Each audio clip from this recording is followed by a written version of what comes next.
Hello everyone, so welcome to the very last video that talks about goal setting, and this is actually a topic that I think most people often overlook because they don't think about goal setting when they think about money. So today will be a very short brief video that talks deeper into how does goal setting work, why would you meet one, and how does it help you to reach to the different things that you actually want by investing in budgeting. To start us off, I want to talk about my personal goal. So I want to be able to reach $2.5 million by the age of 45. So that means that I want financial independence by the age of 45 with my assets being able to produce and sustain myself for the rest of my life and my family without ever working again. So that is really a short and concise format of how you view a goal. Now, don't have to think about everything that you have to do that ties with money specifically, but my goal just happens to be a certain amount of money that I need to acquire before I achieve it. But for many different people, it may be just simply as starting a family. It may be buying a certain house. So you can see like through this chart that you see here, there's different life stages that you've had over I don't know what age you are when you're viewing this video, but for myself, there are lots of different life stages that I have yet to experience, such as maybe perhaps one day I would buy a house. Maybe I will be, starting a business or planning my different ventures that I would experience down in my life. But these are different life events that can be goal settings for yourself that doesn't necessarily have to do with money specifically. One thing I really want to talk about is setting SMART goals.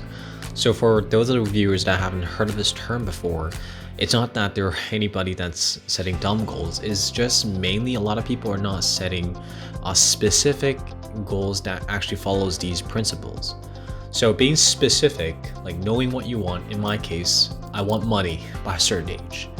Be measurable, so knowing how much I want, and knowing that's the amount that I want, and being able to have a way to actually measure that, in my case, is really simple. It's just how much money.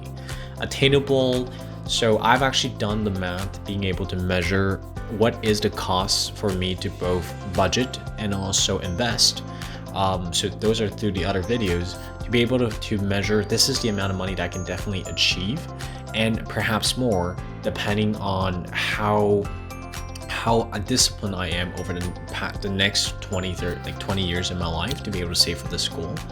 Is it relevant? This is a key part that I think some people missed when they're thinking about themselves, because there's definitely going to be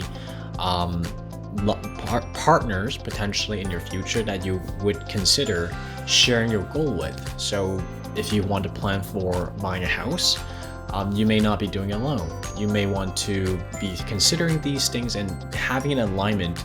If you want to have kids and your partner doesn't, that can be an issue. And finally, time bounded. So I hear a lot of my friends keep saying that, oh, I want to do this in the future. I want to do this in the next couple of years. That doesn't help you define, because future is a very arbitrary thing that can or cannot happen.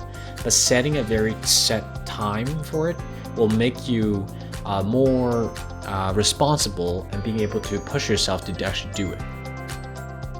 Here's a quick example that I want to use. So on the top you see here, what if someone just wants to buy a car, okay? So just using this as an example, I want to buy a car. So that's potentially a goal that you have.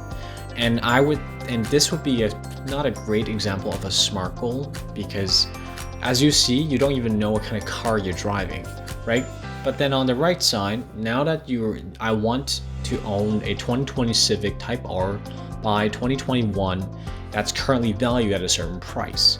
So this way, you know how much you have to save for it, you know your timeline, you know when you want it, you know what color perhaps you want it in, and that helps you define and get you a clear picture of what you are aiming for in the next few years. As a final recap, I know this video may be shorter than the other videos that I have posted, but I want to show you as a recap of the 3 principles that you should follow because they actually go very tied closely to each other. Some people may focus on one more so than the other, but I always want to remind people that all these 3 things are very relevant to one another. So when you're thinking about investing, you want to make a lot of money. Well, what do you make, getting that money for? Okay, so then that goes to goal setting, what we talked about today. You want to achieve something, but then how do you get there? You have to save for it. And for most of us that doesn't have the bank of mom and dads, we do have to work for it through budgeting.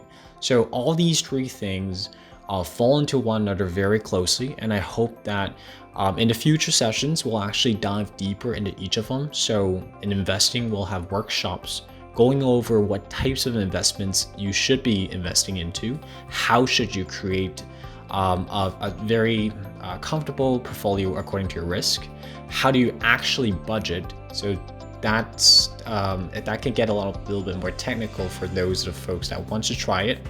And most of the time, it really depends on the viewers. And if you have any suggested topics that you want me to discuss, feel free to email our inbox and place your comments below. Thank you.